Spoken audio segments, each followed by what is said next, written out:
guys, that wraps up our tour of Blenheim Palace.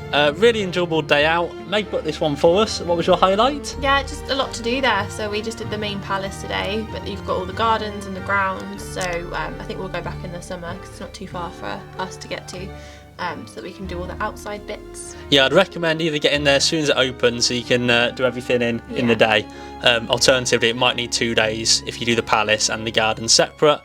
In regards to price, it was £82 for 2 adult tickets with access to the palace and the gardens, and that gives you access for a year.